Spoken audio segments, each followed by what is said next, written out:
I cracked everything right before we And went we live. Why are did I do live. that? Hey everyone, it's Ultra Podcast Z, and this is episode 197, and we're gonna do something a little different.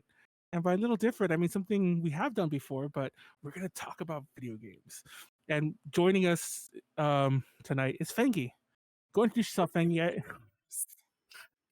Fangy. I'm here to talk about video games. I've played some of those. Have you really? I have. It's true. Hey everyone, I'm Manuel, leader of AJ Connections, and for those who watched our Fangy stream last time, which is during Halloween, we had a cryptid tier list special. I mentioned that I'm the internet's favorite cryptid, and there was a whole little cryptid battle, which I don't think we ever resolved between me and Fangy. But I realized something when we decided we're gonna have Fangy on this week, that whether conscious or not, I stopped calling myself that after that episode.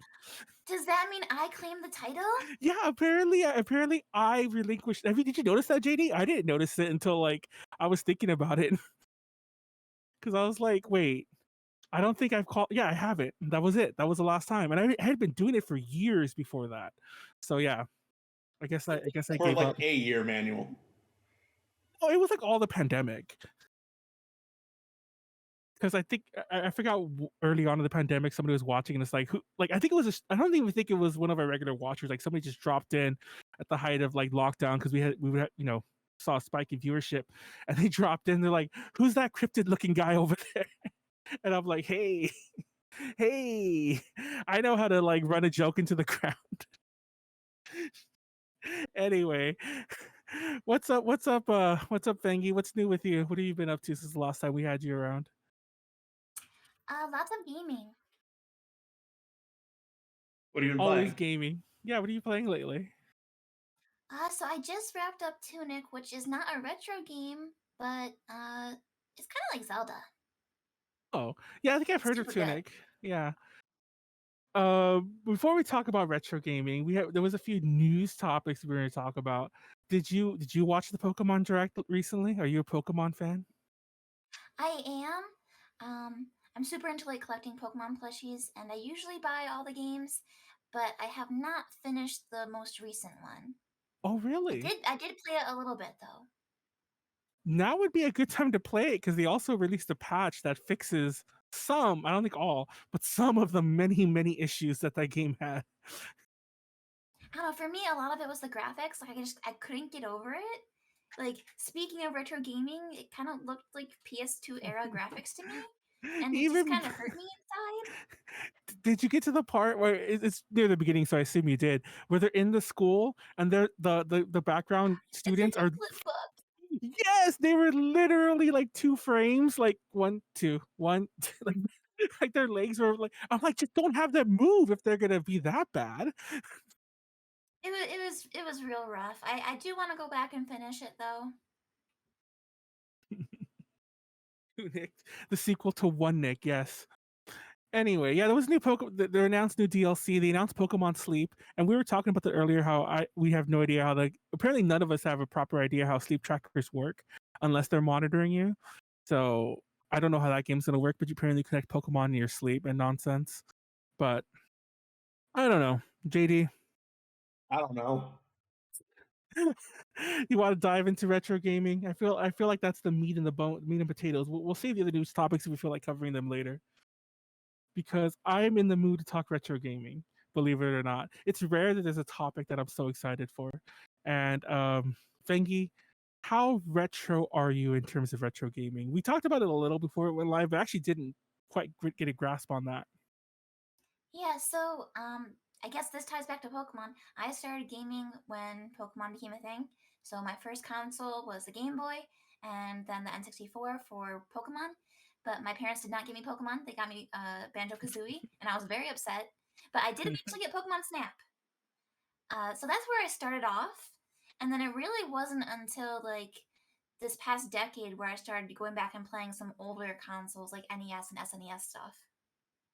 Did you follow on after the N64? Like, did you play GameCube? Did you do PS2, PS1, or whatever? I got pretty much everything like Nintendo and PlayStation wise. Okay. And most of the Xboxes. But I was definitely more of like into like uh Japanese games. Same. It's funny because I actually started with the Game Boy too, probably a bit earlier than you though. I think my very first console, I guess handheld, but still my very first console was the Game Boy, and I remember it was 1991. I was like in first grade. Um, I have to ask, did you have the big chunky gray one? yes, it was a big Yeah. chunky gray one. It came. I think mine still came with Tetris. I definitely had Tetris. I think it was that like launch model. I'll never forget it because I for the longest time I kept the box, not because any collector reason. I just was a poor kid. I'm like, I got a Game Boy, so I kept everything together. And like, I'll never forget that the box had this giant chunk of like styrofoam, and it's all this kind of packaging you would not see today. But anyway, I got the Game Boy. But I remember like the same year I got a Game Boy, my brother got an Atari Lynx, which I don't know if you know what a Lynx is. It's the Atari handheld. Hmm. It's like sort of like the Game Gear, but not good. I know that I've never played anything on it though. Yeah, I remember me and my like I was so jealous of my brother because he had that, and I was like, oh, his is in color and it's backlit. And look at my Game Boy. I can only play Super Mario Land and Tetris and like actually I had a ton of games for it. My like, but still, it's like Yeah, but how long did his I'm battery last? yeah, exactly. And not only that, but his broke eventually, and not through any fault of his own because he took really good care of it. It just stopped working, and I think it's like I think I actually inherited it at some point. I think I have it somewhere floating around my stuff, and I'm like, yeah, the links really sucked. What was I thinking as a kid? But So if the Game Boy was your first handheld console, what was your first like connected to a TV one? see, that's so interesting story. Like, I technically played it NES because like it. I think my brother inherited one from like our cousin, but my first one was a Sega Genesis. Like, I was a Genesis kid. That was my very first like this is my console, and I bought it from a friend at school. And actually, that's the way I got most of my games. Like, I don't remember honestly. I don't remember if like we didn't have a game store or a store that sold games back then around us, us being my family or whatever. But most of my game purchases, like friends would be like, I'll sell you this game for $10. And I'm like, yeah. And I go back home and ask my parents because I was like in elementary school and they give me $10 or whatever, however much they give me. And then I go like buy the games from them. And that's what I got my Genesis. I think I bought it for like $30 from a friend. Sounds like a good deal. Yeah. I still have it actually. I'm not sure which one's my original one because I have like three Genesis genocide. Is that the plural for Genesis genocide? Genesises? Yeah. Genocide. But yeah, like I had a lot. That was my original console. So I guess technically in the whole like the first console wars of like Sega or Nintendo, I was a Sega kid, even though I didn't really realize it. I never had any Sega consoles, and like none of my friends did either. I think it must be like a generation thing, where my entire generation was just like got into gaming with Pokemon. So we were just all Nintendo. The Dreamcast, you weren't a cool kid. No, I did. We did get a Dreamcast eventually though, because my husband wanted to show me Shenmue. Oh, okay. I love my Dreamcast. Fun fact by the way, and like I mentioned before we went live that I'm selling a lot of my retro games. That's not a plug. I'm not really selling them online, but Get your bids in, keeping everybody. yeah, I'm keeping my Dreamcast collection because I accidentally, and I mean legit accidentally, have a near complete collection. Just Oh wow. buying stuff really cheap over the years and like friends giving me their games. I told this story on a past stream, but like around the time the Dreamcast came out, like I was like in high school or starting high school, actually more specifically. And me and my friends, we had like a communal Dreamcast. Like that sounds really stupid, but that's what we had. And we would like some weeks if one friend would have it, another friend would have it, whatever. And at one point we spilled sugar on it, and it was determined that the person who could and don't ask how we spilled sugar, the person who could fix it is the one who gets to keep it, and it was me. Nice. But anyway, what were some of your favorite retro games back in the day besides Pokemon? Are we defining retro, Manuel?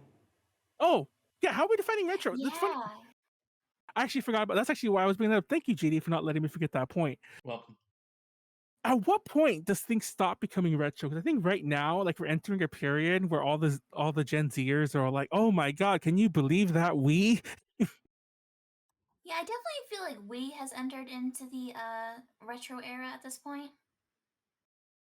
But it's like I up until the before times, I was still actively buying, and I guess by that point, obviously, like it wasn't really around, but I was still actively buying a lot of stuff for my Wii. And I think my problem is I got a lot of these consoles late. Like when I got a Wii, it was like 2009 or so. Like I hadn't played Yeah, games I for think a it came out while. like 2006. Yeah, and that's when I got it. And I kept playing it well until I honestly well until the Switch came out, like non-ironically playing it. And but don't they didn't they still release like Just Dance for it up until like last year? It's like Yeah, Manuel, I think Callie went over this before. It's like because hospitals just didn't buy new systems, they just kept releasing it, and they kept getting Oh like yeah, people because buying it because of that. hospitals and like senior living centers and places just love Wii Fit. I don't know. I just find I have problems calling a Wii a retro console, and I don't think for whatever reason I haven't heard similar nostalgia yet for the 360 or for the PS3. I So I'm think like, it's a psychological thing for me where like the Wii feels retro and the PS3 and 360 don't. yeah, And I that's don't the know part why. that the 360 is older. So like that's the funny thing. I'm like, I, I don't know. I don't understand why that is. I don't know. Maybe because it's Nintendo. Nintendo automatically gets more nostalgia points. And I That's feel my like guess. Nintendo, with each iteration, like the hardware changes a lot. Like between like GameCube, Wii U, the Switch, like it looks a lot different each time. Whereas like the PlayStation is kind of like pretty similar form factor. Very similar controllers. I mean, like Yeah, that's the the controller biggest part. looks like Like freaking Nintendo is like, uh, by the way, have you ever seen the memes when people like hold the N64 controller and they like hold the two sides and they're like reaching yeah. for the Uh-huh. who would naturally do that? Would you played N64? You said you had one, so I guess you wouldn't. But those always bothered me. I'm like, I hope that's a meme and people are just trying to upset boomers like me because I'm like, there's no way you would do that naturally. It has a handle by the analog stick where you can grab it there. You were never meant to hold all three. I don't know. I don't know. It's my rant.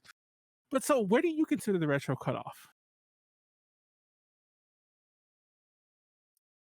I personally wouldn't consider like Wii U retro yet, but I Do you don't think the I Wii don't is know. retro? I feel like the Wii's retro, but I don't have like a logical reason for it. It's just like a gut instinct. Honestly, I think in my brain, the last console I would consider retro to me, I think it's because of my age of like when I got it and everything like that, would be the Dreamcast. That's like, and Nothing also, past the Dreamcast. yeah, like without even realizing it now, I didn't think about this. That was also the last console of the '90s. So like in my head, that's where the cutoff is. In my head, So you think is it like a number of years thing? So like it has to be like past 30 years old? that's what I think. Don't you think so? Yeah.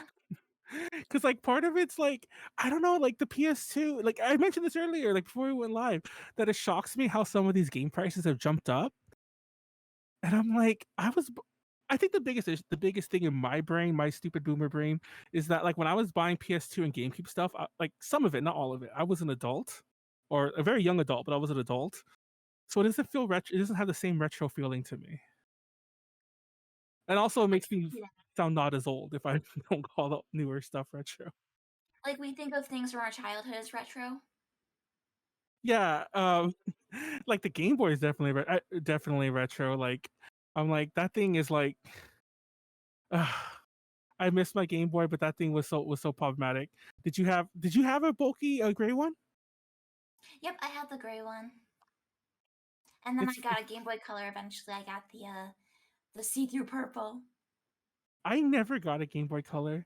Um, like I had my old chunky Game Boy well into like the late '90s, and then I remember when I was in high school, the Game Boy Advance came out, and then I got a Game Boy Advance, and I remember like, oh look, and I remember I used to take it to school and like play it, and I'm like, be a little like rebellious kid. 'Cause I remember back then it's like, oh, you can get like some kids were getting like suspended for bringing video games to school because I went to a very shitty school, public school, but yeah. Oh yeah, I mean every school had to ban Pokemon games and cards. You want to hear something really boomer? I do. I'm old enough that around the same time I got my first Game Boy, around that same year, I think, they banned Pogs at my elementary school. Oh Oh my gosh. Wow, Manuel, you are old. That's how old I. And the reason that story sticks in my head, I never really played Pogs. I was really bad at it. I bought a set of Pogs and lost them my first game because it was kind of like gambling. Like they would win the Pogs that they turned over. Anyways, if in case no one's They played Pogs, had Pokemon Pogs. They had yeah, Pokemon Pogs, I remember. really. So Pogs were still a thing into the late '90s, like the mid '90s, I should say, because like I said, like this is 91, 92 ish. I remember when they banned them, and I was like, the Yeah, reason I'm I pretty sure remember they sold them with like the trading cards or something. I that's so remember seeing weird. Pogs.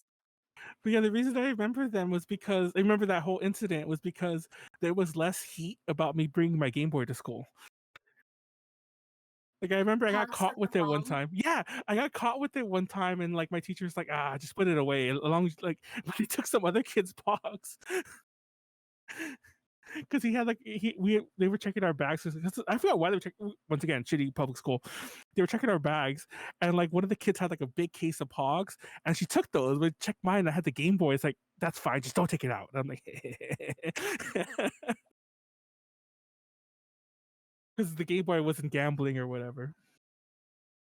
Oh, they thought Pogs was gambling. That's why they banned it? Yeah, because have you ever played Pogs?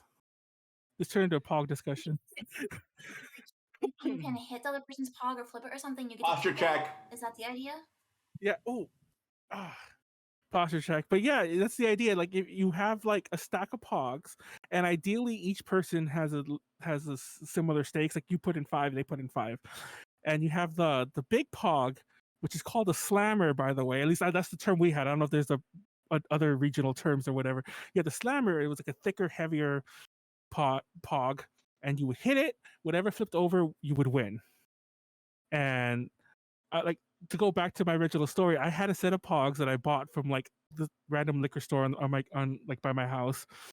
Took them to school thinking I'd be so cool and I'd win more Pogs, and I lost all of them. Oh no. Yeah, I was so sad. I was like, "Oh my god, those are all my Pogs!" And I think I like begged my parents for that money, and I'm like, "I'm not getting anything like at all this week now." And it happened so fast. It was like 2 minutes, like not even that long. Like I think the other kid went first. He went and stole half of them. I went, didn't knock over any of them. He went and got the rest. And I was like, oh wow. So this is what Vegas is like. Oh, so fun fact, do you know what POG stands for? No. It stands for passion fruit, orange, and guava because the original POGs, people used these caps from juice. Oh my god, you unlocked a memory. I remember like around the same time, like my aunt, she still is an antique person now, but like back then I used to go a lot to these antique malls, antique swap meets, antique whatever. And one time we went to this antique, like I guess it was a swap meet, but like it was in a mall where they just set up a bunch of antique, like people just set up a bunch of tables. They were selling like antique things or whatever.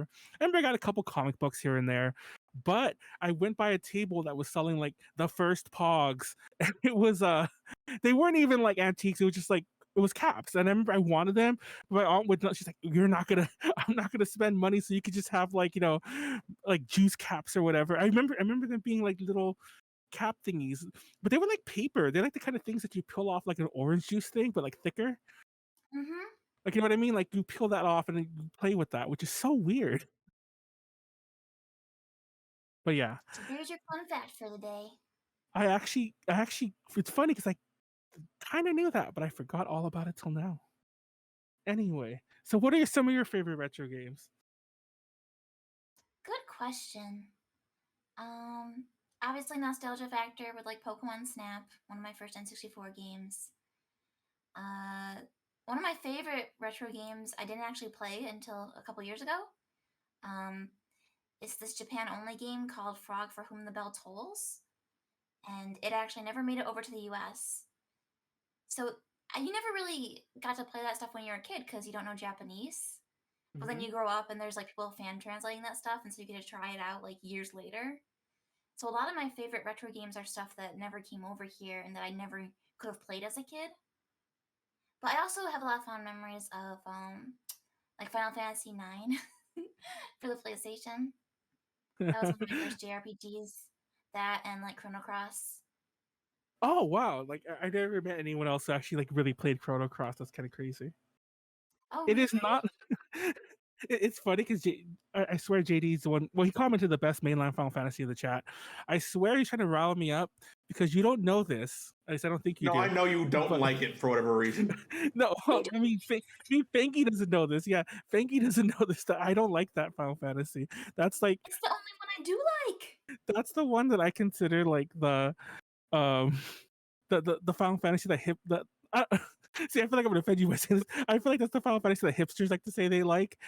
But then again, you say you played it back then, though, right? Yeah, it And was you, the first one I ever played. because a lot of people look. I remember when that game. First of all, when that game came out, it came out at a weird time. Like I think 8, 9, 10, and 11 all came out within a year of each other. Like, well, not a year of each other, but like each year, which is weird to think of today. But like, so it came out in the middle of it. I remember a lot of people like I know didn't like it. And I remember a lot of reviews were very mid on it, and I just didn't like the game. I just did not like that game. I remember like I love the Final Fantasy series. I loved 7 and 8. I loved 6, which is part 3 in the US. Loved the whole series. And I I think remember I would it just has like a different feel and aesthetic than the other games, which I think is why I don't like the other ones as much. Because like that was my first one, so then I tried others and expected them to be like that, and they weren't. And I was like, what the heck? Bring me back the boys with tails. the boy and I mentioned honestly that's the it's funny you mentioned that the boys with tails thing. The first thing I didn't like is that they made a thief the main character. This is my random fantasy rant, by the way, that I think it's so lazy when a fantasy writer makes the thief a main character for like an easy like kind of audience insert where they're not like a paladin or a godly hero. They're a thief. They're an everyman. And it's funny because Well, 12 see, exists. I play rogues in D&D, so it totally works for me. I'm like, yes, It's my kind. that roguish archetype, the So chaotic neutral. I'm not a huge fan. Well, there's a lot of other reasons why I don't like it. Yeah. Spoiler alert, that game did the infamous trope where it actually did it multiple times, not even a spoiler, where it keeps changing who the end boss is. It's Yeah. like it's like, come on. It's like I hate when games do that. Like build up a good villain. I don't know. So Oh, but that's my 9 rant. I'm so sorry to aggro you with Final Fantasy 9. It's fine. It's fine. It's just funny. I'm like, ah, you mentioned it. Yeah. Another. Go ahead. Another franchise that I got into was Harvest Moon. And my first one Oh, was on the Game Boy. And then I also eventually got, the N64 one and the PlayStation one. And I have super fond memories of those. Like those, uh, they affected me and my dating life growing up because I thought, like in the game, you give people cookies and stuff and they fall in love with you. It doesn't work like that in real life. I it was very doesn't. lied to. It Um, does not. I thought I could like give boys cookies and then they would fall in love with me and we could like go own livestock together. It doesn't work that way. It does not, unfortunately. It's funny. I got into the Harvest Moon series a lot around the same time too. But a little later, I remember my first game was one of the Game Boy ones. I think it was like Friends of Mineral Town. And then actually it's funny because I owned a lot of them, but I just didn't play them for whatever reason. Like I had the PS1 one, I think was my first one officially. Uh I can't remember what the fuck it was called, but I never played it. Like, and I think I still have never played it. But I remember It's a Wonderful Life for the GameCube. That was one of my favorite ones. And Um, that's just getting a remake right now. it is. I'm so excited for it. Yeah, Story Seasons. I have it pre-ordered. I can't wait. It comes out. They pushed the date back. It's supposed to come out in May, I think, and now it's coming out in July. But yeah, it's coming out soon. It's funny because they released a remake of Mineral Town. I think it's Friends of Mineral Town. It's called like More Friends of Mineral Town. It. I got to marry my childhood crush. Okay, so when I played a lot of the retro games, for a good chunk of the game's history, the franchise's history, you could only play as a guy. Yeah. So I always had like crushes on these male characters that I couldn't actually like marry. And so with the remakes, they have a female character that you can play as too. So I got to marry my childhood crush.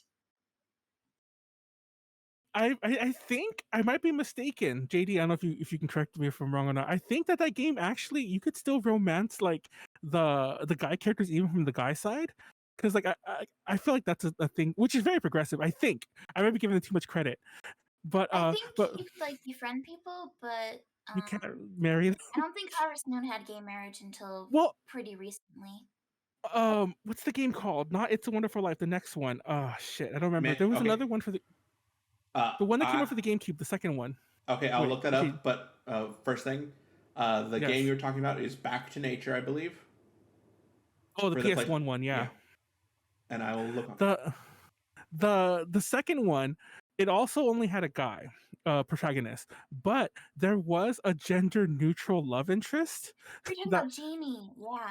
Yeah, what game was that? I remember like I just It's Magical Melody, maybe? yeah, there you go. That's what it is. But yeah, I they remember had one character that you could date no matter whether you played a guy or a girl. yeah, and it's like the gender neutral, and that was I remember thinking that was so crazy. I actually played that on the Wii of all things. Going back to the Wii, I owned the GameCube one, but I think I bought it like I think I still have that sealed. Never played it, then I played it on the Wii. But yeah, there was but I think It's a Wonderful Life had another Wonderful Life. That was for like it only came on the PS2. Oh wait, was the GameCube? I don't know, but that's the one where you play the girl. Um, Yeah. I don't know. I love the Harvest Moon series. Like what always annoyed me about the Harvest Moon series, especially It's a Wonderful Life. I won't spoil it if you never played it, but like the game ends, like it has a defined ending. And With the very first Harvest Moon game where you got to play as a girl, the game would end after you got married. And I oh, remember being like, that's a decision. yeah, that's kind of questionable. It's like, yeah, your life's over. That was your goal. Go get married. I never played that one. Oops. Yeah, that's questionable. But it's funny because like a lot of the games usually don't run like half the game is getting married and half the game is just afterwards, and they usually end. And some of the older ones, I think most of the new ones, they keep going, kind of like Stardew Valley style. But It's a Wonderful Life definitely ends, and it's weird how it ends. I almost want to spoil it, but I won't. But yeah. Let's keep it. Let's keep it. What other games do you remember? I'll mention some of mine in a second. What other games? Do you have any others? Well, so a lot of like the retro franchises people think of, I never played as a kid because I Oh, was exclusively into like JRPGs and stuff like that. So when people talk about like Mario and Sonic and Zelda, I never really got into that stuff until after I was an adult. huh. It's And funny now because I played a bunch of them. the kind of tying in a lot of things what you said. One of my I think my very first JRPG experience that I could definitely remember was I bought this game at a swap meet. It was a Game Boy game. I bought this game at a swap meet, and it was called Saga 2. And bought it. And I bought a couple of the games from this random guy. And I can't remember if the guy would have told me that the game was, a Japanese game or whatever. I didn't know. Go home, put it in, and it's a Japanese game. And somehow, like, I still played a ton of that game, not being able to read anything. And in case you don't know what Saga 2 is, I think the Saga series still goes on now. There's like Saga Frontier and Saga Romancing Saga and so on. But that game eventually, well, not eventually, I think it was already out by that point. I just didn't have that version. It was Final Fantasy Legend 2. Honestly, a lot of retro games, as long as they're not RPGs, you can play in the original language and you won't miss much. Because a lot of like super old games didn't really have much dialogue. Yeah, And sometimes they would have stuff in English anyway, like they'd say lives in English, stuff like that. yeah, that's the exact thing that happened. Like I think like HP and MP and like a lot of the menu stuff was in English, and the stuff I couldn't read, I just know, oh, that book symbol means it's a spell book. That sword symbol means that, and that one's better. That kind of stuff. And I played a lot of it like that. And I remember that game had a save at the end, so I also saw the ending like immediately, spoiled the game for myself. So I was spoiling games from the get go, from a very young age. That's rough. But yeah, my favorite games were definitely a lot of them are on the Game Boy. Like I remember I played the Final Fantasy Legend series. Like I said, Legend 2 and 3. 2 is one of my favorite games ever. Like Final Fantasy Legend 2, and I played a lot of the Link's Awakening, the Game Boy one. That's So my they personal made the favorite Zelda Game game. Boy. I played the Switch remake. Did you play? Did you end up playing that? Yes, and I have a love-hate relationship with that game. I Oh, love that you could really? play it now. I'm not a huge fan of the graphic style, and not in a way where it's like I don't like it. It's just like it feels pointless. They didn't like update it like completely. Does that make sense? Because sure, it's a good game to play now, but another 20 years from now, which version will you play? And I think most people would just gravitate back towards the Game Boy one, and this mid one will just be this random, weird mid release that wasn't quite updated. That's my It could opinion. be. So It they could didn't be. add much. I think like people that had played it as a kid would probably go back to the Game Boy one, but I think newer generations would probably play the more recent one. Did you like it? I did, but I didn't have anything to compare it to. Yeah, like it was still there, but I feel like a lot of the charm is gone. It's funny because if you have Switch Online, you could play the Game Boy one for free now. And I actually have played through it twice already, just like to play in the background. I mean, not in the background, but to play like randomly for fun. Like I know that game like the back of my hand. And Marin, the quote unquote love interest in that game, is like my favorite. Like she's my ship for Link if there is one. Forget about Zelda. Link belongs with Marin. I feel like every Zelda game basically has some alternative ship. So no, unlike Zelda, like unless you're playing like what the hell's that GameCube one, Wind Waker. Unless you're playing Wind Waker, like you don't really see Zelda. Like she's not really like a character of the game. I guess she is for Ocarina of Time. I'm just talking out my ass. But in Link's Awakening, Marin's there the whole time. Like she's there the whole quest. You could talk to her. You have a date with her. I don't remember if the Switch version did it, but in the Game Boy one, when she goes to help you because you have a date with her, she goes to help you like make this like walrus move by singing to it. Link lifts her up like she's one of the items he gets from a chest. And like that scene always stuck in my head. I'm like, oh my god, he just lifts her up. That's so cool. That's romance right there. Lift your girl above your head. The retro games like messed with our perception of romance. Exactly. Like I don't think I You can lift any. over your head, and I thought we had to give people cookies to get them to like us. There you go. It works for some people, probably. Everyone go take our like we're still in February. Go take our relationship advice and see how it works out for you. I'm kind of curious though. So, have you played the other Zelda remakes? Because a lot of Zelda games have been getting remakes. We got Majora's Mask. We got Ocarina of Time. Yeah, Wind Waker also got a Wii U one. I prefer the Wii U Wind Waker.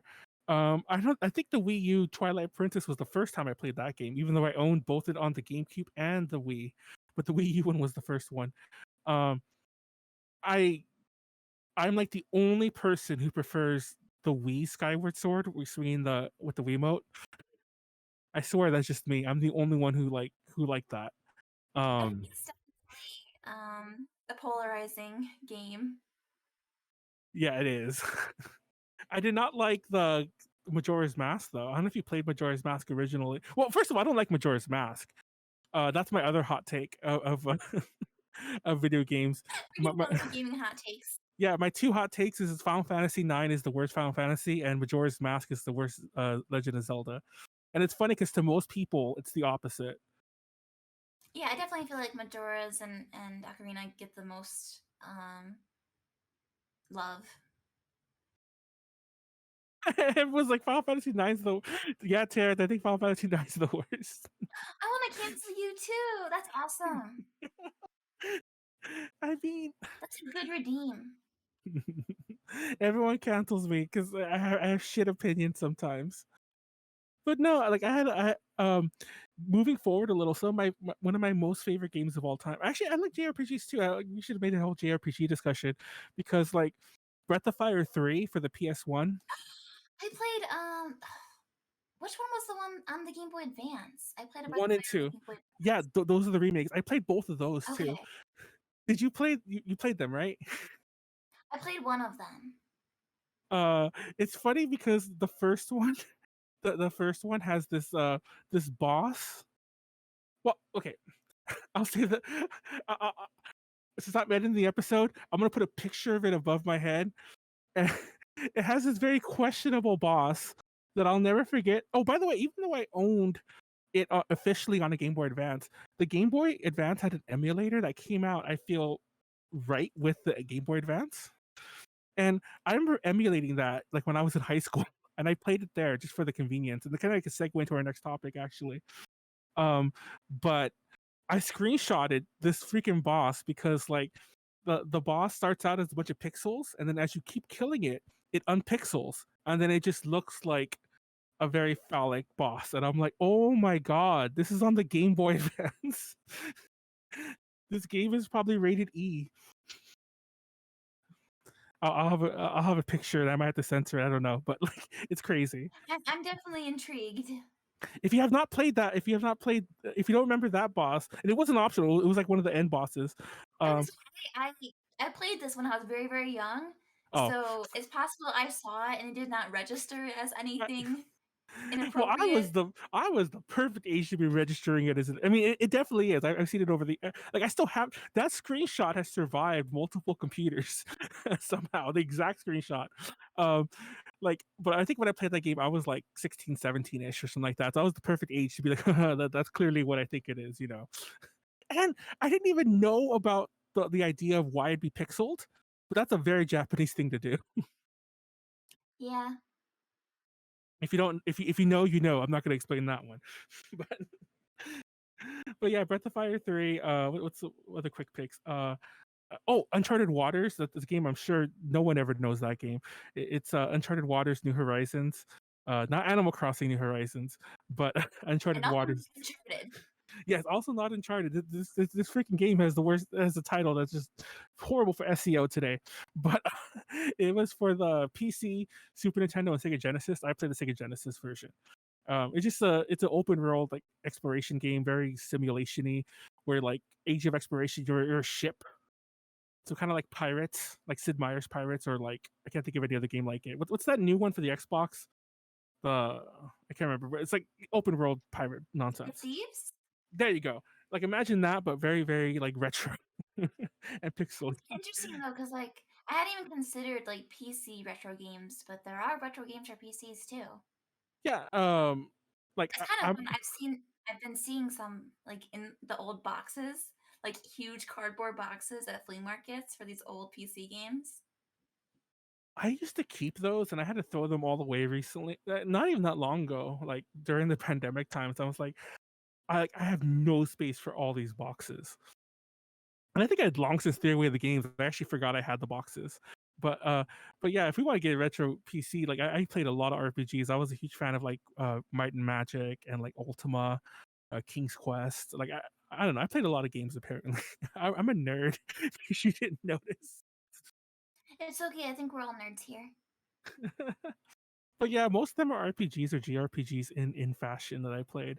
Um, yeah, I don't know, and I still play mostly that today. Like I've been playing a lot of Fire Emblem Engage. That's my current obsession when I can. Manuel, that's not retro. The series is retro. Fire Emblem is a retro series. Even though I don't like the older games, they have the permadeath still. Well, the new one does too. We can turn it off. Wait, Fangy's Game Club. What's that? Fangy's in a Yeah. game club. That's like a book club, but they play games. Why do you think she's played so many weird games? You want me to tell you about it? Yeah. Yes. So my friend had this idea of starting a game club, which is like a book club but for games. So there's like 8 of us, 7 or 8 of us, and we take turns picking games. And we do 5 hours a week. So, and we usually pick games, between like 5 and 15 hours, not too much longer. Otherwise, everyone doesn't get a turn. But one person will pick a game for the week or for the month or whatever, and we all play it. And you end up playing stuff that normally you wouldn't normally play. Like I ended up playing Mario games that way. That's the only reason. So in the game club, there's like half of us that are like into modern games and like JRPGs and stuff like that, and then the other half are into like retro platformers. Mm. And it's like very different skills required. So it's been pretty interesting for me to go back and like these are games that for my husband and his friends it's super basic for them because they've been doing them since they were a kid. Whereas for me, I'm like, I have to always hold this run button when I play Mario while also pressing other buttons. I'm not used to pressing multiple buttons at the same time. I don't do that for JRPGs. It's funny because like um I can't remember what I was watching a stream like I think this morning actually. Uh some some some streamer I watch, and he was mentioning how he was playing Mario, and he was mentioning how like, oh man, I'm one of those people who always holds the run button, and I'm like, am I the only person who never held the run button when they were playing Mario? I don't know. Maybe I'm just a horrible. I'm also bad at platformers. How do you Um, fly, Same Manuel? game. I like to think that I'm. Would you say, GD? But how do you get the speed to fly in Mario if you're not running? Well, see, Well, that's why that's I when had you such a do hard it. time. I kept But doing so badly, and they'd be like, "Are you holding the run button?" And I'm like, no, "No, not all the time. No." I actually, it's funny that you kind of brought that up, another unlocked memory. It's not unlocked. I think about this every so often. I remember the very first time I learned how to fly in Mario 3 with the raccoon tail was because my cousin, the one who ended up getting the NES from, actually, um, kept yelling at me because I couldn't figure out how to fly. Like it just would not register in my brain that I had to hold a button, then press another at the same time. Like similar to what Fangy's saying. I was just like, but I was a kid and I was also kind of stupid. But I was like, I'm like, how do you do this? And I would do it and I would like run off the cliff and die. And I'm like, and of course my older cousin who's just like tired of like this stupid kid, can't figure it out, was just yelling at me. And I'm like, I don't want to play Mario ever again. One other thing too with like these old retro games, a lot of them you have to read the instruction manual to know how to do Mm. anything, which I was not used to really because like starting with Pokemon, like most games that I played were very tutorialized. Like they would tell you all the controls and everything in the game. And then I started going back to like these retro games and I wouldn't know what to do. And everyone would be like, "Oh, well, did you read the instruction manual?" I'd be like, "No, I'm emulating it. I don't have an instruction manual. What are you talking about?" I remember, I remember there was a Mario game for the Game Boy that I actually had. It was called the Six Golden Coins, Mario 2, and Mario Land 2, I should say. And I love that game to death now. But I remember when I first played it, I didn't know how to do a spin jump, which by the way is just down and jump. And every so often it would just happen accidentally. And I'd be like, how do you do that? And I think I had the manual. I'm just a stupid kid, didn't want to read it. And I was just like, wait, nowadays, if that was in a Mario game, they would specifically tell you how to do it. And there'd be a certain section you had to learn to do it in order to pass through it. But I remember my first playthrough of that game, every so often, I'm like, why does Mario keep doing that? How do I trigger that? And it sounds stupid now, but I remember that was a very real thing because I used to play that game all the time. Did you ever have that Fangy, like when you were a kid and you only had like 5 or 6 games, you had to just play them over and over again? Yeah, because when you're a kid, you'd only get games for like your birthday or Exactly. Christmas. Yeah, And then that as was an adult, like, and especially in nowadays when like GOG and Epic are giving games away for free, it's like there's too many games to play. But as a kid, you're oh playing the same man. thing over and over. I love GOG. Like I actually just got the Bard's Tale series from there, like the other day, and like I said, like I mentioned earlier, playing all the King's Quest games and Might and Magic.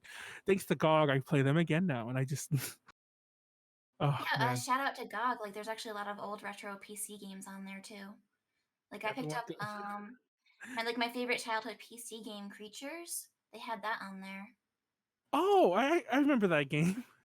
I, Yeah. they have a re-release of Creatures. All I Hmm. know is that GOG also has they re-released the original Diablo a couple years back, and I have that installed like on all my computers. And every so often when I'm bored, I play the original Diablo. Um, Stuff like that. I love GOG. GOG's great. Everyone, this turned into a GOG commercial. Great old games. Sponsor us. Like we'll talk about We'll tell you Cyberpunk's the best game. Wait, they did Cyberpunk. Did they? Yeah, they did. Different part of the It same Yeah, it's kind Yeah, of the studio. same company. we'll give that game the glowingest review. It was the best game ever. Didn't you know that? Had no glitches whatsoever. Yeah, completely bug free. But yeah, that game club sounds like a really fun idea. The only the only problem, not the only problem. Like how does it work for JRPGs though? Basically, we don't pick them, Oh, okay. which makes it hard for me since a lot of the games that I like are so long. So I really struggle like trying to find games that are short enough for it. That's what I was thinking. I'm like, that's only like little thing I see. Like same issue. Like I feel like you're only getting into the game if you only play it for a few hours. It's like, come on, you have to give us a weekend at least.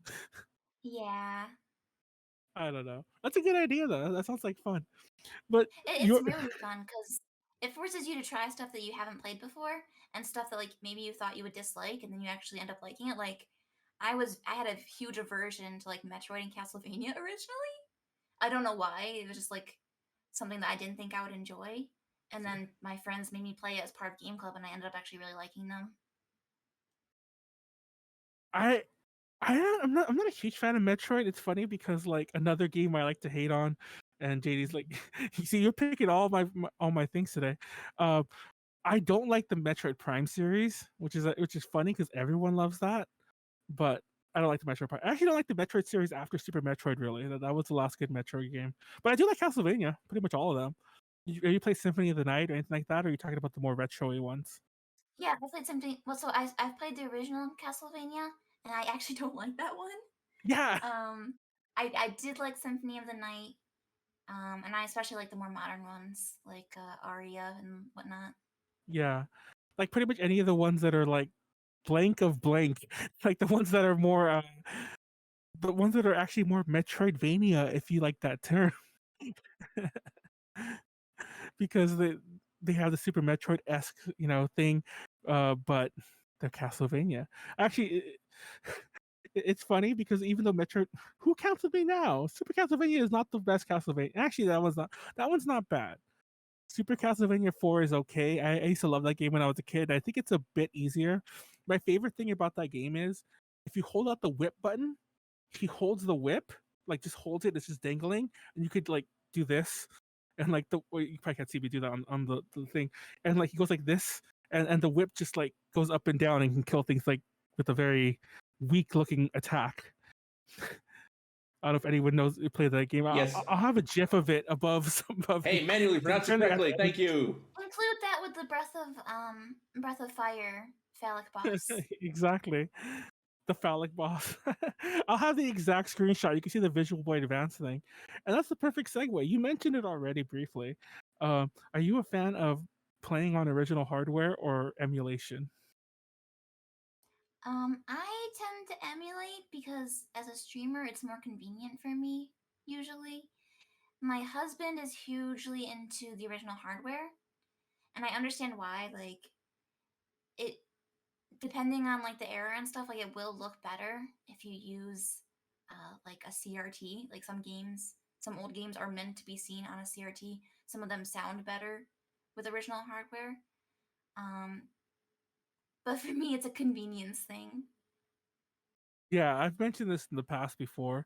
Like, even though even as I was buying games, like I mentioned already that I was emulating the Game Boy Advance as soon as I could, even though I had one officially, and like I was buying games for it. Like, it's just so much easier. It's just like Yeah, what? there's different degrees kind of too. So like you can like emulate the console, or you can also what is it called? There's like what is it? I know Mr. Fangy's probably listening. What is it called? They're like cartridges that you can put into real consoles, but they'll have like Oh, games on them. like the oh my gosh, now I'm stuck with this. The There's ever a, no ever there's a bunch of them. EverDrive, yeah, that's what they're called. EverDrive. EverDrive. Yes, I was gonna call And it Evercade, but that's a console. But yeah, EverDrives. yeah, that's kind of a necessity in some cases because like we talked about this a little bit earlier, but like retro game prices can be Oh really my god. expensive. A lot of these are like collectibles now, and like if you want to play on original hardware, like you might have to shell out a couple $100 to buy something. I don't know. Like it's funny because I didn't know this until very recently. Actually, I'm not sure if everyone like is like, gosh, like how do you not know this? I'm just not very tech savvy. But I remember like a couple years ago, I saw an article that stated that pretty much no Atari 2600 cartridge that was produced during the original run works anymore. And not that like people are treating them like shit or didn't care about them or buried them in the New Mexico desert or whatever the hell. No, apparently even cartridge technology just dies after a while, and I never know Oh that. yeah, and especially things with batteries. So like a lot Yeah, of your Game Boy games, yeah, if you haven't updated the battery, you probably don't have your save files anymore for the original Pokemon games. Stuff like that. that stresses Those me out. Pokemon Like dead. they're dead. Yeah, they're dead. We used to say. I remember there was this game that I bought. It was called Shining Force 2 for the Sega Genesis, and mind you, I bought this in like '96. The game probably came out in '93 or '94, so it wasn't that. I bought it new actually from like a KB or something like that. That just had they were still selling Genesis games. Um, I bought it new, and uh I was playing it, and it's a strategy RPG. It's like kind of like Fire Emblem, but like Fire Emblem hadn't been released in the US yet. And I loved it, but the game would not save. And like to this day, I remember all these like memories I had as a kid, like leaving my Genesis on for like a week straight, like play through as much as I could. And I think somebody tripped over the thing. There's some retro games you had to do that for certain consoles because you couldn't save. Oh yeah, there's some stupid examples out there. Like the original Metroid had a password system, but there are a lot of there's a lot of games. I'm like, how does some of these games not have save systems? Like, come on. And don't get me started on passwords. But but yeah, the battery was dead in my Shining Force 2 TLDR. That was my thing there. I don't know how it died so early. Maybe it was never connected. But I remember like very early on, I don't think it was until then that I realized that could happen to a cartridge. But yeah, apparently Isn't cartridges it the end die. of the world though? Like you can replace batteries. It's difficult though. Have you ever done it? I haven't, but my husband did it for a bunch of ours. It's funny because like in my head, and even when I saw pictures of it, I think I've opened a few Game Boy cartridges and saw the battery. I assumed you could just pop it out and pop it back in, like the way you do like on a motherboard of a computer. But like most No, of them are like soldered. yeah, you gotta get like a soldering kit for a lot of this stuff. I don't know how to like I'm too scared to do that. Like I'll just be like It's been too long since shop class yes, I will back in middle destroy school. it. I will destroy my Pokemon Emerald or whichever. Some of them are Flash. Like some of the Game Boy ones still saved in Flash, but like the older ones, I forgot which ones. I think Fire Red and Leaf Green saved in Flash, but all the others are battery. And It can be kind of I'm scary because like Pokemon games tend to like hold their value pretty well. yeah. Um. Anyone want to Some of buy these my trophies. Emerald and Sapphire that I probably have dead? I'm just kidding. I'll probably keep those. But yeah, I don't know. Um, but yeah, apparently retro games just die, and like there's disc rot. Like I mentioned this before. That's actually what started my selling my collection, was because like I discovered disc rot in my GameCube games. Um, which apparently some particular titles are prone to it. And I'm like, oh my god, I just want to sell my games while they're worth money and before they literally crumble to dust. I get that. I have not experienced that yet, but I also have not checked. Yeah, I, it's funny because a friend of mine I'm selling my games to, he had just bought a Metal Gear Solid Twin Snakes, which if you never heard of that, it's a GameCube version of Metal Gear Solid 1, but like with updated remakey type things. And he had bought it, and I had been telling him that that game is notorious for disc rot. Like there's apparently, you can Google it, apparently there's like very few known good copies like in the world. Like it's just been an issue like the entire run of that game. Like they were all mispressed. And he opened his game to check. He had bought it at a retro store. He's like, I looked at it, but I didn't look at it closely. The copy he had just bought, like at a Penny Arcade or whichever the freak recent expo that he had went to, already had, well, it didn't already. I'm sure it had it when he bought it. It had disc rot. Like he's like, It's wait, what are rough. these? He's like, what are these cracks? And he touched it, and he's like, oh, a piece of the game fell off. It's kind of hard if you're a collector too, because like you can't test stuff out if you're buying it on eBay or buying it at a garage Yep. sale. I don't know. It is what it is. But then again, I know a lot of collectors who just collect to collect, which I guess is also fine. So maybe if you don't plan on playing it, you're still good. I don't know. I do that for my favorites. For my favorites, I try and get like a box copy. Yeah, like I'm pretty sure I'm gonna keep my Breath of Fire 3. I actually already sold my damn New Horizons, so rip Uncharted Waters New Horizons game. But like shit like that, like I'm gonna keep some of them just because like, oh yeah, these are cool. And I remember having good memories with some of these. Uh, I will throw away my Final Fantasy 9 just to spite everyone who likes that game. Really? Now, once again, I should probably reiterate that I still like Final Fantasy IX. Saying it's the worst Final Fantasy is like saying it's the worst of what I think is a pretty good series overall. So it's not a bad game. It's just a bad Final Fantasy. It's the worst Final Fantasy game. Just to Thank you, clarify my Wesley. Thank statement. you. Stop canceling me. Anyway, but yeah, like But I prefer emulation. emulating has problems too. Like I've experienced some issues with emulating before. Some games do not respond well to emulation. Sometimes you have to like mess with the settings a whole bunch. Like I've definitely experienced issues like audio wise and graphically wise with emulators before. Oh Um, man. yeah, it can be kind of hard. It's funny because like I think when we had you on last, we were playing through Haunting Ground on our game stream, and you had mentioned you had played it before. Yeah, I it's funny because I have it I have that game originally, but I don't think I ever really played it much. I played it a little, but when we were playing it emulated, I don't know if you had similar issues. There's a couple parts in the game that just glitch the hell out, like when like certain things happen, like when there's like fog or something. I'm like, oh man, that's awkward. Like everything just looks like really weird for like a couple scenes. And yeah, we've been playing through Wild Arms 2. It's a JRPG on the PS1 recently. It took it's taking way too long to do it. Next one's gonna be our last stream. But we've been playing through that game like a year. And there's certain parts, like if you put your character party into like a forest, the the sprite glitches out.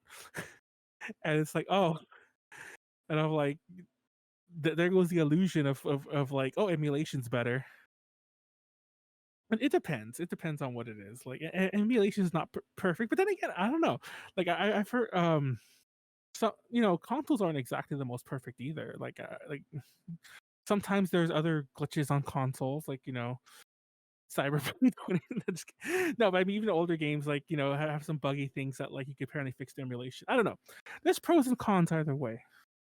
But if you like retro games, then play them however you want. But honestly, I think people should play them more. Like I'm not a huge fan of like the collectors, like the Wada Games type people, the people who get them like what's it called when you put them in a case? Like, get them cased up. I know what you mean, yeah. But at that There's point it's pretty like, good on it.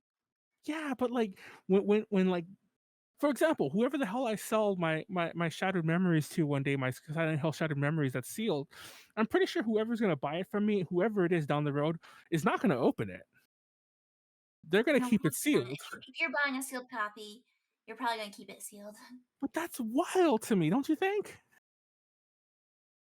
Like sure it's in there and you know it's in there because it's like official seal and all that kind of nonsense, but you don't know it's in there.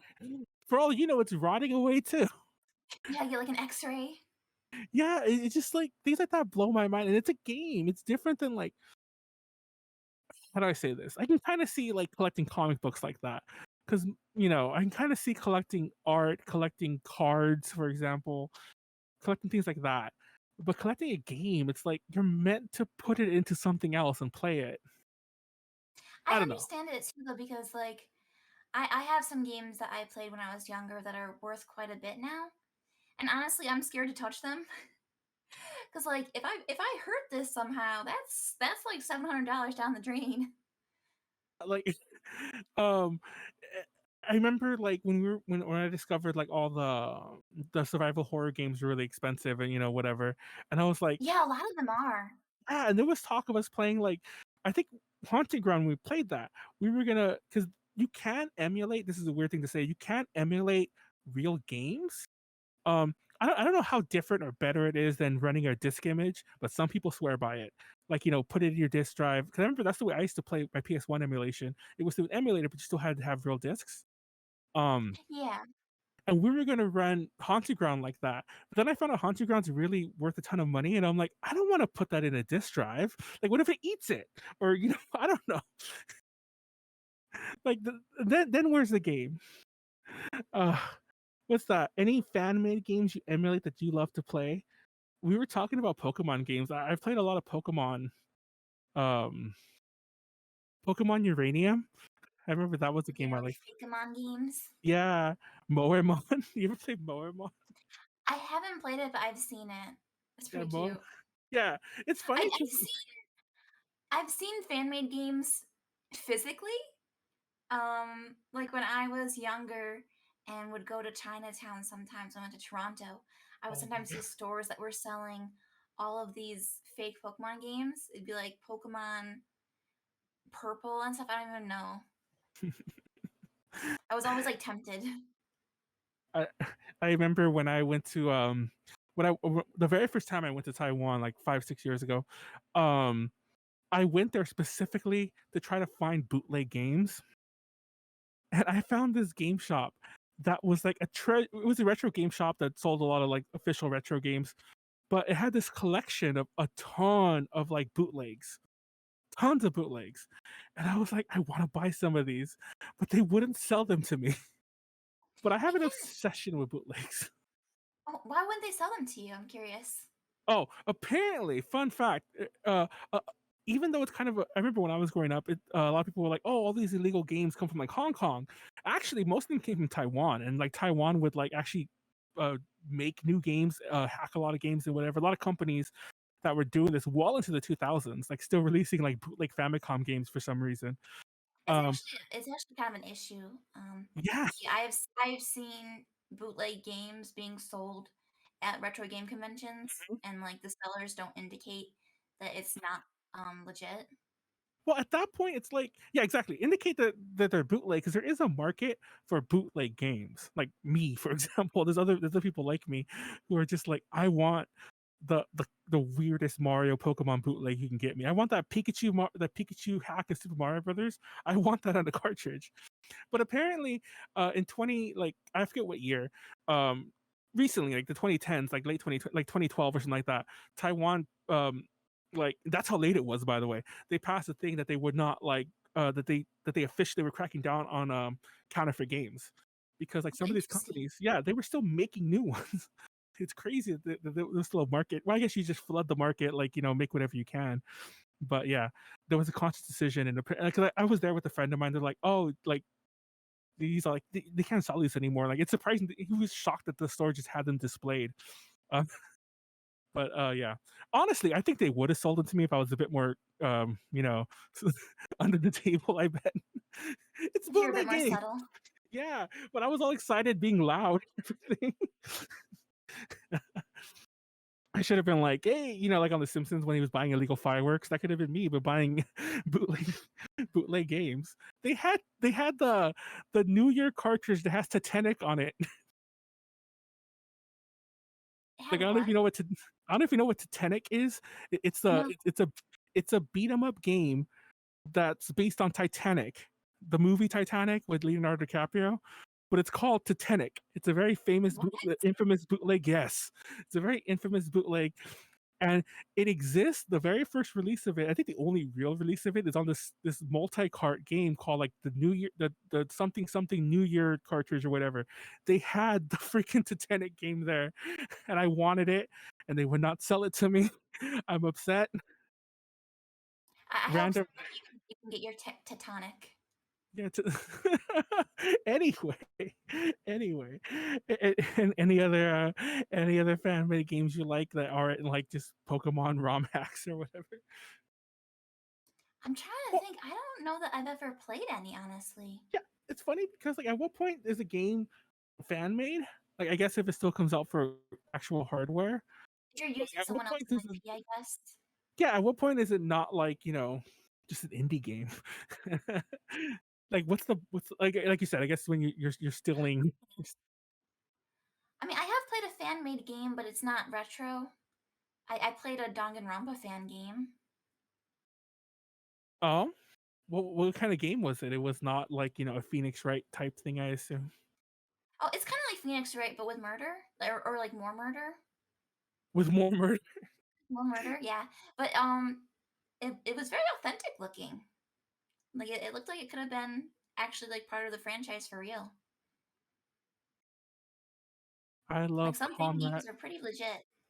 What's Comrade Cassie, JD? That's the character from one of the game from the fan game. Oh, what the hell? So this is a known Danganronpa fan game. I've never heard of this. Yeah, no, it just came out like in December, Oh, but it's not retro. It's not retro. Oh, well, Danganronpa feels like it almost be retro. Didn't that come out on the PSP? And by some people's Vita. metrics, no, I think the original with Japan only. I think original was the PSP, right? Someone correct I'll me if look I'm it wrong. up. Yeah, because I remember when we got the review copy A to J, it was on the Vita and then the PS3 and everything. But I think because I remember, I'm really huge into the fan translation, like especially for JRPG scene, and I never played it, but some of the early PSP games that were getting translated, Danganronpa, I believe, was one of them. And it was funny because when we were done translating it, the official release came. Yeah, Oh, the original game was in 2010. Wow, that's old. See, look, that's almost retro. you said retro's 1990. I know. Here I am changing my, moving the goalpost. Yeah, the goalpost is If moving. Manuel didn't have double standards, he wouldn't have any standards at all. Exactly. Fun fact about Danganronpa: I discovered fan panels through Danganronpa. I'll never forget that. I saw it. I was at a Pacific Media Expo 2010, I assume, maybe 11. I don't know. Whenever the hell the PS Vita game came out, but it was a while ago. It was long before A to J. I saw Danganronpa murder mystery something, and I went to this panel thinking it would just be a murder mystery game or something like that, like like like a murder mystery game, but somehow in a panel form. Like And Mafia all or that, something? yeah, but all that was the fan panel, like with his cosplayers who were just in character answering questions, like one of those panels. Gotcha. And I was like, oh, that's what this is. Vita released in 2013-14. Oh, I guess A to J might have been around then. Whatever.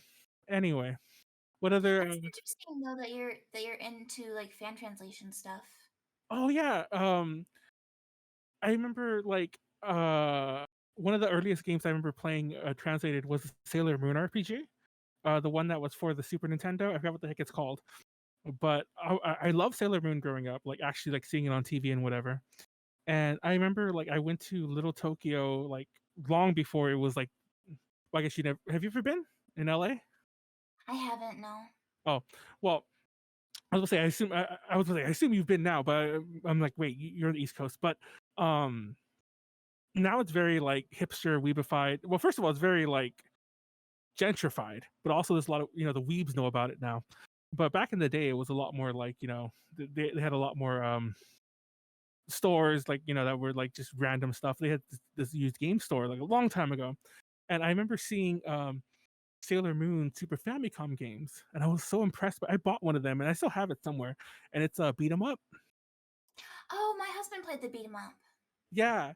And then at some point, I remember talking to one of the people who worked there, and they're like, "Oh, there's an RPG," and they had the RPG, but he's all like, "Oh, but it's all in Japanese. You probably can't play it." And I'm like, "Yeah, you're right." And I never bought it. I was like a little older now, and I'm not gonna. This is like a few years after Final Fantasy Legend 2, Saga 2. But in the early 2000s, like 2002 or 3ish, when I was still like in high school, someone translated the Super Nintendo game for an emulator. I think that was the very first time I played a fan translated game, Manuel? like 20 years ago, huh? Yeah, just to give you the name, it is just Bishojo Senshi Sailor Moon, and same thing R for the beat 'em ups, depending on which one you played. Oh, the RPG had a long name. I do remember I was kind of annoyed because like I can only assume an uber like someone who pronounces anime as anime type guy, like because it used a lot of the Japanese words, even though obviously the anime had been around like for like a decade at this point. Like it run its course and everything was in English. But like everything was by the Japanese names, including like the crystals and stuff like that. And I was very Oh, confused playing the game. like the Mabaroshi Ginzuisha or whatever. Yes, thank you. It was JD. JD was the translator. Yeah, was it you? No, Did you Manuel. I just remember the words that they were saying in Sailor Moon Crystal. I just remember being very annoyed by that, but the game was really good. And I played a lot of other things like that. I remember playing Tales of Fantasia, the first Tales game actually, the one for the Super Famicom, also translated before it got the Game Boy release. Like I still play a lot of them. I remember Final Fantasy Legend 2, Saga 2 and 3. They had DS remakes, but only in Japan. I got those translated. I'm like super intrigued by like Japan only retro games. Well, speaking of the Phoenix Wright series, the second Miles Edgeworth game is only in Japan, and that has a fan translation. And to this day, that's the only way you can play that. And depending on how far you consider retro. Man, you're moving the goalpost again. The DS is retro, I guess now. I'd consider the DS retro personally. Manuel's But yeah, about 20 minutes away from calling the Switch retro. I know the Switch is Switch retro. retro.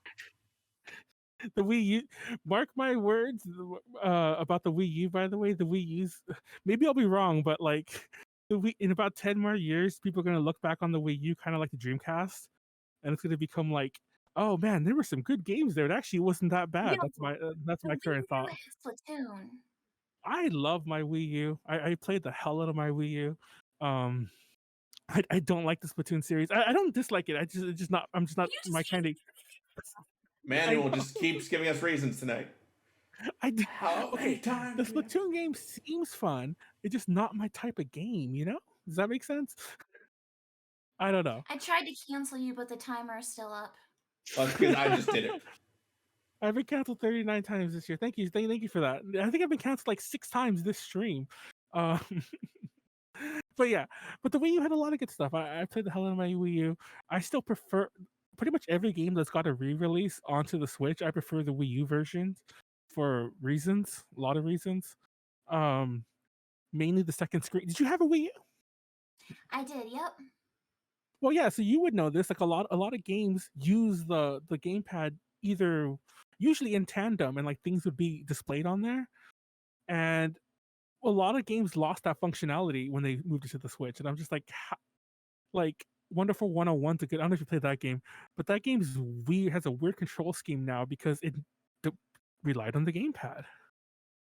I can't remember any other game. Oh, Tokyo Mirage Sessions. I'm not a fan of that game, but that game had an entire like cell phone going on the gamepad that now you have to pull up on a separate menu on the Switch, and I'm like, eh.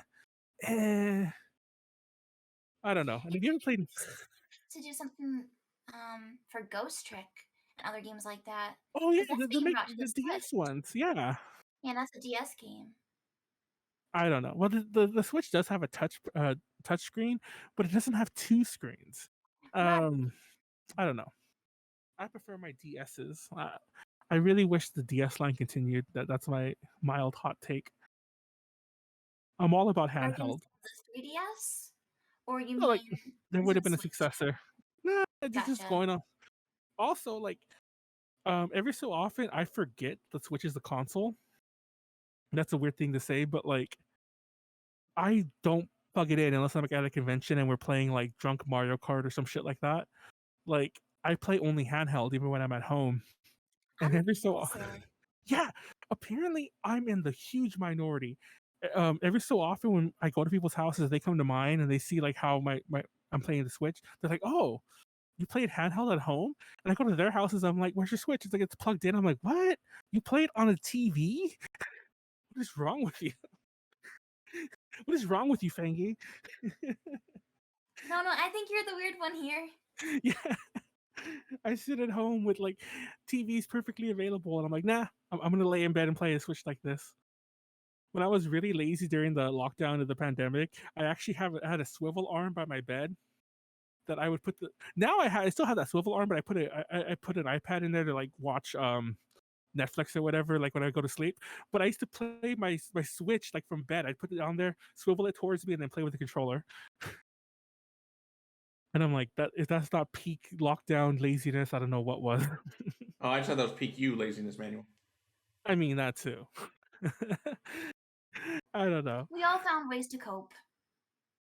I mildly off topic, but I was watching do you TikTok? That's a weird way to phrase that. Why did I say that? Do you go on? I'm too boomer to TikTok. Yeah, I'm pretty boomer too, but I do TikTok for reasons. Um, but then again, TikTok is so huge. There's definitely a boomer side of TikTok. Like, but anyways, there's a current trend in TikTok right now where people are being nostalgic for the early lockdown days. And so I've been seeing a lot of like that's a current I miss not having toilet paper. yeah. Well, okay, nobody talks about that, but everyone's all like, I wish we were back in, especially because now it's coming up again, like to March. Everyone's all like, I want to go back to March 2020. It was so like having nothing to do. All my friends were at home and like playing Animal Crossing and stuff like that. I'm like, wow, what a weird thing to be nostalgic for. and it's kids usually. Well, not kids, but young people, Gen Zers. Actually, Animal Crossing is one of the retro games I want to get. I want to get the N64 version. Well, the N64 one only came out in Japan. Yeah, I want to get a box copy of it. Oh, good luck with that. A lot of Japanese only, especially Nintendo stuff, like Mother 3 is a good example, are like crazy expensive. The sought after ones.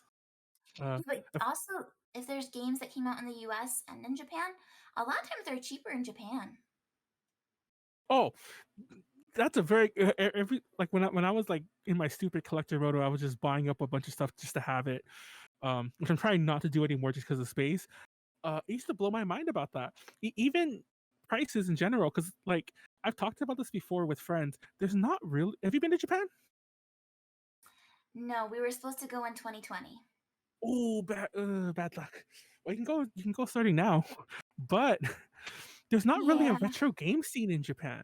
There are retro game stores, but like the astronomical prices you see on games here isn't really a thing there, and I'm not sure why that is.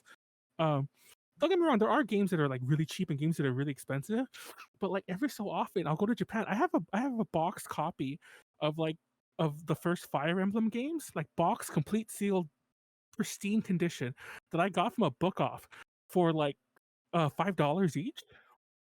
Yeah, And and also, like, a lot of these games are in much better condition in Japan. oh Like, yeah. I don't know if it's just because, like, they take better care of stuff than we do, but, like, if you buy something online on, like, a Japanese auction site, it'll be like, oh, there's damage. And it'll be like, oh, there's a tiny little scuff. Yeah. Like every so often I'll see the notes, like because usually like even when you buy it in stores, I have the same thing. It's all like, oh, box is a little dent in the corner, which first of all you could see, but it'll be noted on like a little sticker on top, and I'm like, that's so Hilarious. specific. Yeah, exactly. That's wild to me.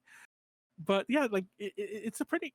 Also, speaking of how some of them are better condition, like especially like a lot of older games, like from pretty much all the consoles, their boxes are smaller.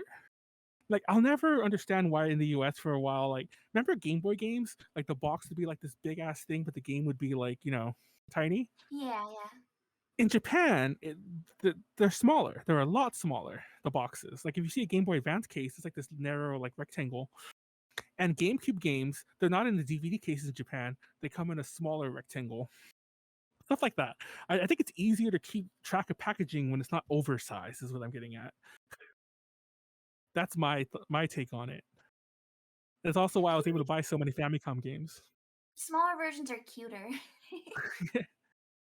But yeah, like I have like some display Fire Emblem games. I have all the original Famicom Final Fantasy games, stuff like that I bought super cheap.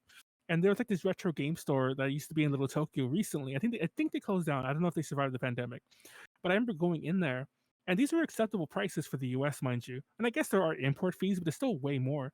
But you would see the Fire Emblem games or the Final Fantasy games, and they'd be like $40, $50 complete boxed. And I'm like, wow, I got those so cheap in Japan.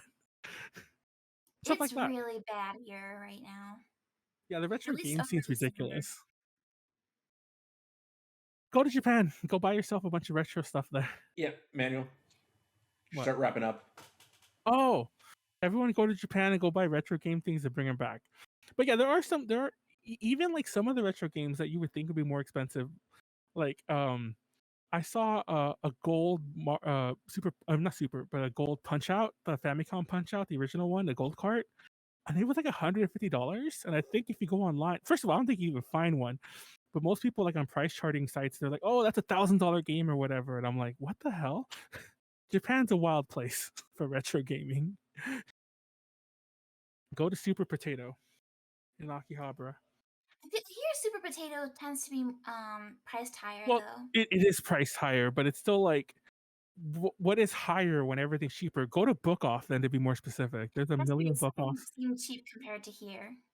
There's a million Book Offs, and just about every Book Off. That like, for example, all the Fire Emblem games and Final Fantasy ones, I got at Book Off for like $5. I don't know if you guys have Book Offs there. We have Book Offs in the U.S. here in California, and they're not the same. And we don't have nice things on the East Coast. You don't have all the Japanese, like, do you guys have dice No, outside? we don't have Daiso. We don't have Kinokuniya. We got Oh, nothing. Oh, that's terrible. We have all this stuff, and I take it all for granted. I'm like, book off, suck here. And one of our A to J extended people is actually a regional manager from Daiso. Shout out to them, who I'm not gonna name, but yeah, if you know, you know. I went to Daiso for the first time when I was in Seattle, recently, and it was like heaven. I bought so much random stuff. I bought like socks for my chairs. That's the good and bad thing about Daiso. You go in there, you don't need a plan on what you're gonna buy. You're gonna come out with the most random stuff. Anyways, um, oh, that would have been a good topic we didn't have time for. But last call. What's your favorite retro game? Favorite retro game ever? Yes. It's the same one I said earlier. Frog for Po- Whom the Bell Tolls. I'll put it in chat if you guys are interested in it. Frog for who? Well, I looked it up, but yeah, I've heard of that game. I think it got. Did it get a translation? Like you said.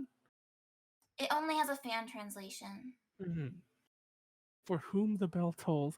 Yeah, I think if I had a gun to my head and had to pick my favorite retro game, I think it would be Uncharted Waters New Horizons, which is a weird game to like say because no one really knows it but me.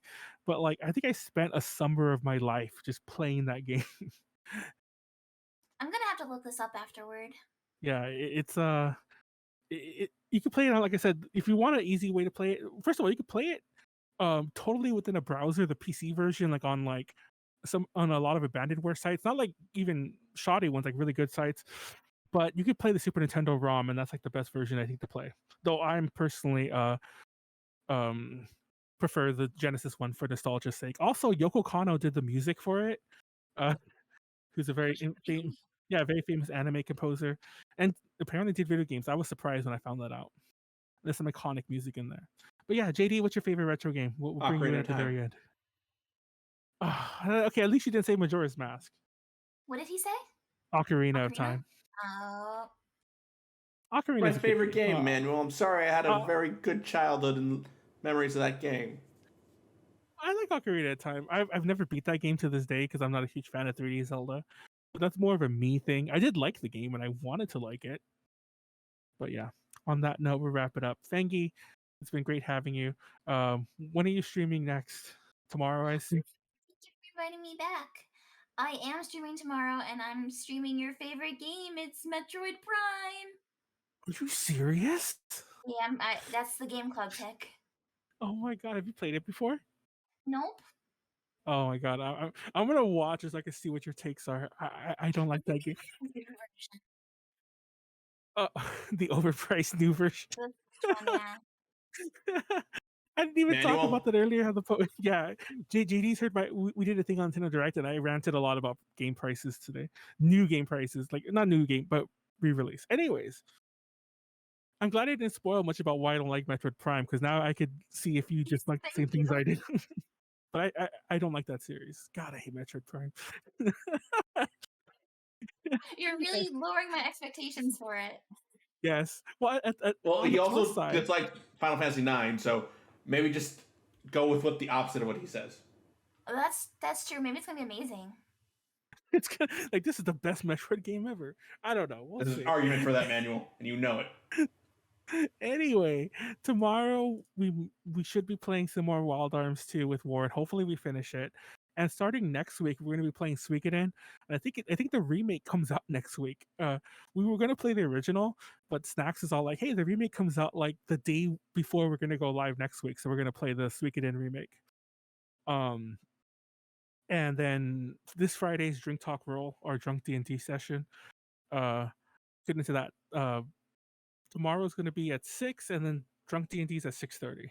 Sorry, tomorrow's gaming at 5, and Drunk D&D at 6:30. And we'll be back here next week.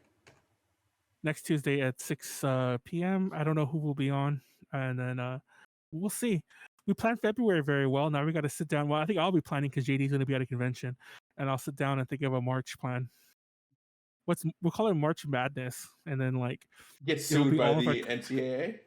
Yes, I think that's literally a thing that they'll do. I'll call it March Madness, and then we'll pick all of our crazy friends. Anyway, that's that. Peace out. Thank you for watching. Shout out to Ed and Ken, the current patrons. Support us on Patreon if you wanna give us some monies. If not, then just like, comment, subscribe, or just keep watching. Turn on ad blocker if you don't want to watch ads. It's funny because I was talking to JD about like selling our souls for like a few bucks for sponsorships, but at the same time, I'm very anti-ad. So I am a ball of contradictions, aren't I? You sure are. I'm like, screw ads, ad block, sponsor block, but here I am, like, I'll be a shill if you'll pay me. And my price is low. Thank you, Fangy, for being here.